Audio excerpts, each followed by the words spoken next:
எனக்கு மட்டும் ஏன் இவ்வளோ கஷ்டம்? நான் மட்டும் ஏன் இவ்வளோ துன்பப்படுறேன்? என் வாழ்க்கையில் மட்டும் ஏன் எதிர்பார்க்குற மாதிரி எதுவுமே எனக்கு நல்லதா நடக்கவே மாட்டேங்குது? நான் நினச்ச மாதிரி என் வாழ்க்கை அமையல. நான் கற்பனை பண்ண மாதிரி, ஆசைப்பட்ட மாதிரி வாழ்க்கை கிடைக்கலைனாலும் பரவாயில்ல. அட்லீஸ்ட்டு எனக்கு ஏற்ற மாதிரி ஒரு சின்ன ஒரு மாற்றமாவது என் வாழ்க்கையில் ஏற்படணுமே. இந்த மாதிரிலாம் எனக்கு எதுவுமே நடக்கல. நான் என்ன பாவம் பண்ணேன்? இதெல்லாம் கர்மாவா? இது முன்ஜென்ம நான் பண்ண பாவத்தோட விளைவா? இதெல்லாம் நான் அனுபவிக்கணுமா? அப்படின்னு பலர் மனதில் ஏகப்பட்ட குழப்பங்கள் இருக்கலாம். அதுக்கு தீர்வு எங்கே இருக்குது அப்படின்னு கேட்டால், கடவுளோ இல்லை நம்மளை படைச்ச இந்த சக்தியோ லைவில் இறங்கி யாரையுமே காப்பாற்றாதுங்க.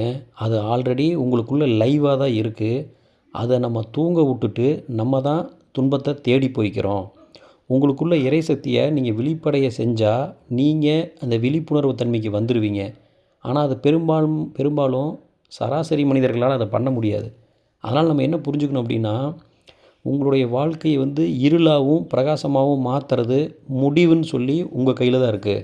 இப்போ ஒரு இக்கட்டான சூழ்நிலையில் நீங்கள் இருக்கீங்க அப்படின்னா, அந்த இக்கட்டான சூழ்நிலையை உருவாக்குனது யார்? அந்த இக்கட்டான சூழ்நிலை எதனால் உருவாகிருக்கு? அந்த இக்கட்டான சூழ்நிலையை ஏன் நம்ம அனுபவிச்சுட்ருக்குறோம்? அதை அனுபவிச்சு தான் ஆகணுமா? இல்லை அதை ஏதாவது ஆல்ட்ரு பண்ண முடியுமா? அப்படின்னு பல வழிகள் இருக்கும். அந்த வழிகளை நம்ம தேர்ந்தெடுக்காமையே நம்ம அஃபெக்ட் ஆகி அங்கேயே உட்காந்து நம்ம வருத்தப்பட்டுருக்கக்கூடாதுங்க. உள்ளத்தில் ஒரு நினைவை குறித்து, ஒரு சூழ்நிலையை குறித்து ஒரு துன்பம் ஏற்படுது ஒரு எண்ணமாக அப்படின்னா, அந்த எண்ணத்தை எடுத்து நம்ம ஃபீல் பண்ணுறனால எந்த சூழ்நிலையும் மாறாது. யாருமே நம்மளை காப்பாற்ற வரமாட்டாங்க. நம்மளை படைச்ச கடவுள் உங்களுக்குள்ளே எல்லாத்தையும் கொடுத்துருச்சு. நீங்கள் அந்த விழிப்புணர்வு தன்மைக்கு நீங்கள் செயல்படாமல் உங்கள் முடிவுகளை நீங்கள் போல்ட்டாகவும் ஆனஸ்ட்டாகவும் எடுக்காமல் நீங்கள் முடிவெடுக்க தெரியாதனால தான் துன்பத்தை அனுபவிச்சுட்டு இருக்கிறீங்க. முடிவுங்கிறது ஒன்று போல்ட்டாக நீங்கள் எடுத்துட்டீங்க அப்படின்னா, அது என்ன எனிவே ஏதாவது ஒரு முடிவு அது உங்களுக்குள்ளே இருக்கும். அந்த நீங்கள் எடுக்கிற முடிவு உங்கள் வாழ்க்கையை மாற்றும்.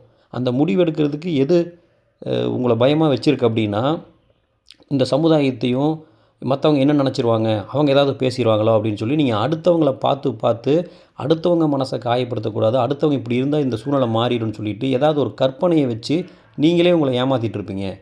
அப்போ முடிவுகள் எது தெளிவான முடிவு அப்படின்னா, எப்பயும் நீங்கள் மற்றவங்களுக்காக யோசிக்கக்கூடாது. இந்த வாழ்க்கையை நீங்கள் துன்பப்பட்டுருக்கிறது எல்லாத்துக்கும் காரணம் மற்றவங்களுக்காக விட்டு கொடுத்து போய் நீங்கள் ஏமாந்து உங்களை கில்ட்டியாக்கி வில் பவரை இழந்துட்டீங்க. உங்கள் மனதை பலமாக்குங்க. முடிவுகள் பலமாக வரும். உங்களை சுற்றி இருக்கிறவங்க உங்களை இன்ஃப்ளூயன்ஸ் பண்ண விடாமல் நீங்கள் உங்கள் வாழ்க்கையை உருவாக்குங்க. அதுக்கு தடையாக இருக்கிறது நீங்கள் எடுக்கக்கூடிய முடிவு தான். அந்த முடிவு எடுப்பதில் தான் நீங்கள் தாமதமும் தடையாக நீங்கள் உங்களை நினச்சிக்கிறீங்க. நல்ல முடிவாக எடுக்கணும் அப்படின்னா 2 விஷயத்தை பின்பற்றுங்க. ஒன்று, நீங்கள் எடுத்த முடிவுனால் என்ன நடக்க போகுது, இல்லை இந்த முடிவுனால் என்ன பிரச்சனை ஏற்பட போகுது. ஒன்று, உங்களுக்கு இருக்கக்கூடிய சூழ்நிலையை நீங்கள் ஏற்றுக்கணும், இல்லைன்னா அந்த சூழ்நிலையை விட்டு விலகணும். இது 2 தான் ஆப்ஷன் இருக்குது. இந்த 2ல் ஒரு முடிவு நீங்கள் எடுக்கணும். இது 2க்குமே குழப்பமாக இருக்குது அப்படின்னா கொஞ்ச நாள் ஆற போட்டு முடிவெடுங்க.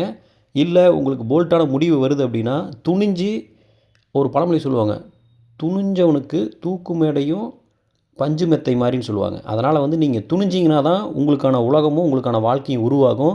நீங்கள் தயங்குனீங்கன்னா உங்களுக்கான வாழ்க்கை இருளாக தான் இருக்கும். அப்போ நீங்கள் துணிஞ்சு ஒரு முடிவை பார்த்தீங்கன்னா, ஒன்று விலகணும், ஒன்று விட்டு கொடுக்கணும். 2 கான்செப்ட் தான் இருக்குது உங்கள் வாழ்க்கையை மாற்றுறதுக்கு. இந்த விட்டு கொடுக்கலாமா, விலகலாமா, எந்த முடிவு எடுத்தால் நீங்கள் நிம்மதியாக இருப்பீங்களோ அந்த முடிவை உங்கள் மனசு சொல்கிறத கேட்டு எடுங்க. தெளிவாக இருப்பீங்க. நன்றி.